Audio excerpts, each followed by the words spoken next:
Confie-toi à l'Éternel de tout ton cœur et ne t'appuie pas sur ta sagesse.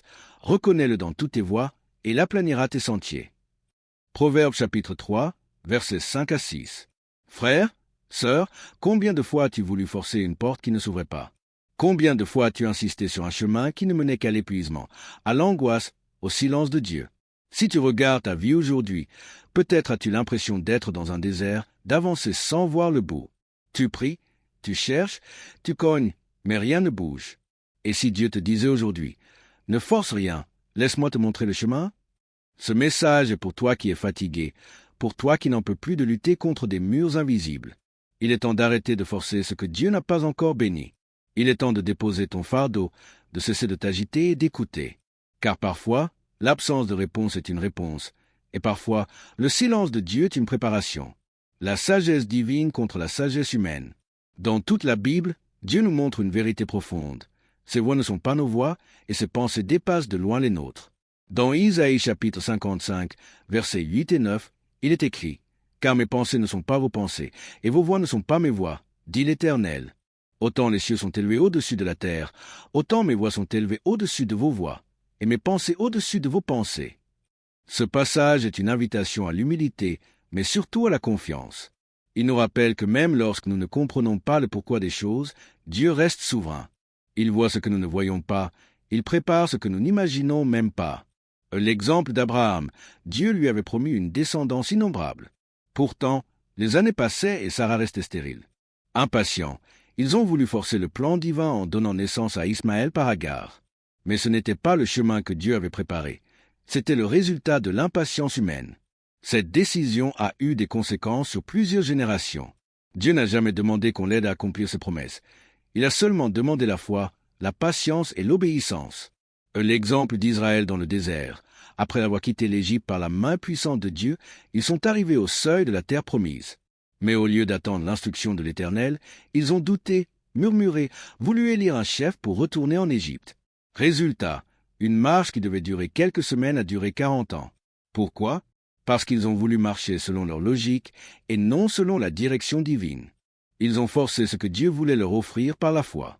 L'exemple de Jésus à Gethsémani, dans le Nouveau Testament, Jésus lui-même nous montre l'exemple suprême du non-forcement.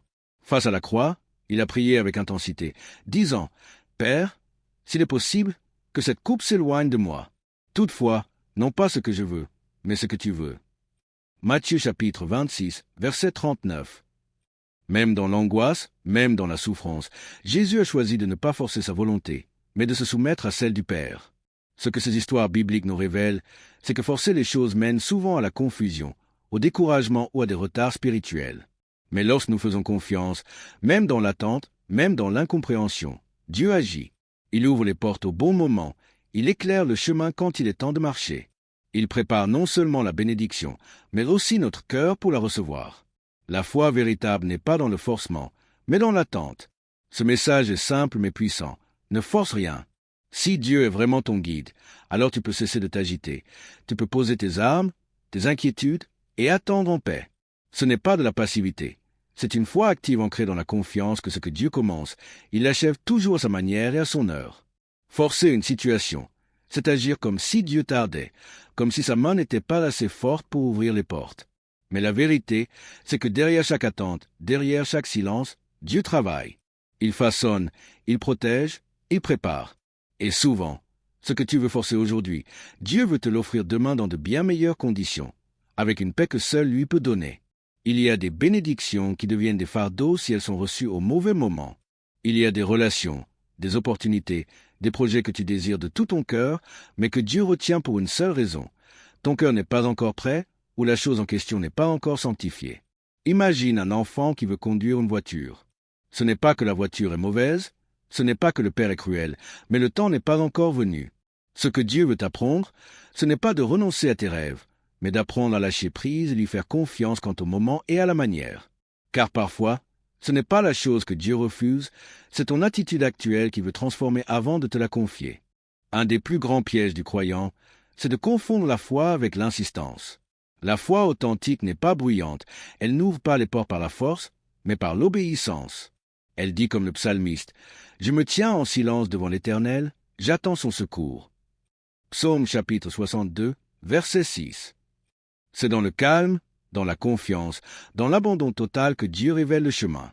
Discerner le temps de Dieu et lâcher prise. Parfois, Dieu permet que tout s'effondre, non pas pour te punir, mais pour t'empêcher d'aller dans une direction qui aurait brisé ton âme. Souviens-toi de Pierre lorsque Jésus lui annonça qu'il allait souffrir et mourir. Pierre, par zèle et amour humain, s'est opposé à cette vérité. Il a voulu forcer un autre plan. Mais Jésus l'a immédiatement repris, disant « Arrière de moi, Satan, tu es un scandale pour moi, car tes pensées ne sont pas celles de Dieu, mais celles des hommes. » Matthieu chapitre 16, verset 23. Ce n'est pas que Pierre voulait du mal, mais il voulait imposer une logique humaine à un plan divin. Et c'est ce que nous faisons parfois. Nous croyons savoir ce qui est juste, ce qui est bon, mais Dieu voit plus loin. Alors laisse-moi te poser une question. Qu'est-ce que tu es en train de forcer aujourd'hui? Une relation qui ne t'apporte pas la paix? Un projet que tu tires à bout de bras sans jamais voir de fruits? Une réponse que tu exiges de Dieu alors qu'il t'a déjà demandé d'attendre? Si tu veux marcher selon l'Esprit, tu dois apprendre à discerner le temps de Dieu. Car il y a un temps pour semer et un temps pour moissonner, un temps pour parler et un temps pour se taire, un temps pour marcher et un temps pour rester immobile et faire confiance. Dans ce silence parfois inconfortable, Dieu affine ta foi. Il brise les mécanismes de contrôle. Il t'enseigne que tu n'es pas maître du résultat, seulement responsable de l'obéissance. Et parfois, le plus grand acte de foi, ce n'est pas de continuer à frapper, mais de déposer la clé, de reculer d'un pas et de dire « Seigneur, que ta volonté soit faite, même si cela contredit mes désirs. » Clé pratique pour ne plus forcer. Ne plus forcer, ce n'est pas abandonner, ce n'est pas être passif ou indifférent. C'est choisir une autre manière de marcher avec Dieu. Pour cela, il faut des repères spirituels clairs. Voici quelques clés pratiques pour t'aider à appliquer cette vérité dans ta vie. 1. Développe une habitude de prière silencieuse. Apprends à t'asseoir devant Dieu sans rien dire, à simplement être là. Dans ce silence, dis-lui simplement « Seigneur, je ne cherche pas de réponse, je cherche ta paix. » 2. Ne rien décider dans la précipitation. Si tu es face à un choix, un tournant, un projet, ne dis pas oui sous la pression. L'Esprit de Dieu ne presse pas, il conduit, et là où il conduit, il laisse toujours un espace de paix, de réflexion, de confirmation. 3. Renonce aux comparaisons. L'un des plus grands voleurs de paix, c'est le regard sur les autres. Ce que Dieu fait chez les autres est un témoignage, pas une pression. Célèbre leur victoire, mais ne force pas ta propre saison. Le figuier ne donne pas ses fruits en hiver, respecte ton temps. 4. Veille à ton langage intérieur. Ce que tu te dis à toi-même a un impact énorme sur ton attitude spirituelle. Si tu répètes « rien ne bouge »,« Dieu m'a oublié », ton cœur se ferme. Mais si tu déclares « Dieu est fidèle, il agit même quand je ne le vois pas, il me conduira », alors tu te positionnes dans la foi. 5. Entoure-toi des bonnes voix. Quand tu es tenté de forcer les choses, ce dont tu as besoin, c'est d'une voix qui te rappelle la vérité, quelqu'un qui t'ancre dans la prière, dans la parole, dans la patience. 6. Médite régulièrement sur les promesses de Dieu. Ce sont elles qui te gardent quand tout semble immobile. Il est écrit dans Habacuc chapitre 2, verset 3. Car c'est une prophétie dont le temps est déjà fixé. Elle marche vers son terme et elle ne mentira pas. Si elle tarde, attends-la, car elle s'accomplira certainement. L'appel à la confiance absolue. La transformation spirituelle ne vient pas dans les grandes manifestations extérieures. Elle vient dans ces moments invisibles où tu choisis de croire sans voir, où tu renonces à agir par peur pour t'aligner avec la paix de Dieu. Dans ce choix, dans cette obéissance silencieuse, quelque chose change. Ton cœur devient plus doux, plus sensible, tes décisions deviennent plus sages, et ta foi cesse d'être une agitation pour devenir une habitation, une demeure paisible où Dieu peut régner pleinement. Peut-être qu'aujourd'hui tu es à un carrefour. Tu ne sais plus quoi faire, tu es tenté de tout bousculer.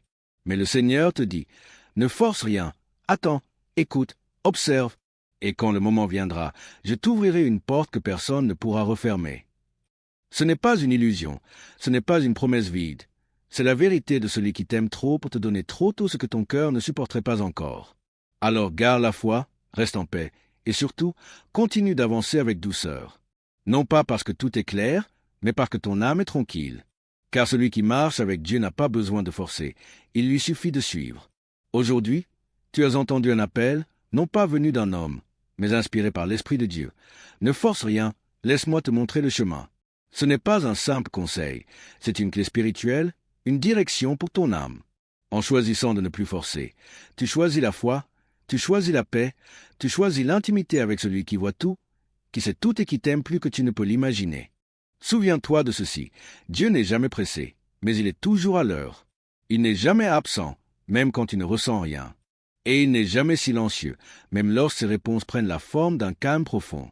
Ce calme n'est pas un vide, c'est une invitation à entrer dans une nouvelle saison, celle de la confiance absolue, celle où tu n'as plus besoin de tout comprendre pour avancer, celle où tu n'as plus besoin de tout tenir entre tes mains, car tu sais entre quelles mains tu as remis ta vie. Prière pour la confiance et la paix. Seigneur notre Dieu, toi qui connais le cœur, toi qui sondes les reins, nous venons devant toi avec nos fatigues, nos luttes, nos projets, nos angoisses. Apprends-nous à ne plus forcer. Apprends-nous à te faire confiance dans le silence, dans l'attente, dans l'incertitude. Donne-nous la paix qui surpasse toute intelligence. Guide chacun de nos pas, et quand nous serons tentés de courir sans toi, rappelle-nous que ta volonté est toujours meilleure que nos ambitions. Nous nous abandonnons à toi, Seigneur. Conduis-nous dans le nom puissant de Jésus-Christ. Amen. Prenez un engagement dès maintenant. Si ce message a touché ton cœur, prends un engagement. Commente sous cette vidéo. Je choisis de faire confiance à Dieu même dans l'attente. Cette phrase est plus qu'un commentaire. C'est une déclaration spirituelle. C'est un acte de foi. Abonne-toi à cette chaîne pour ne pas marcher seul dans cette saison. Ici, nous écoutons la voix du Seigneur. Ici, nous apprenons à ne plus forcer. Like cette vidéo pour que d'autres puissent aussi la découvrir et partage-la à quelqu'un que tu sais en train de forcer une situation. Parfois, un simple message peut changer une vie. Quand tu forces les choses, tu portes le poids seul. Mais quand tu laisses Dieu te guider, tu avances avec grâce, paix et autorité.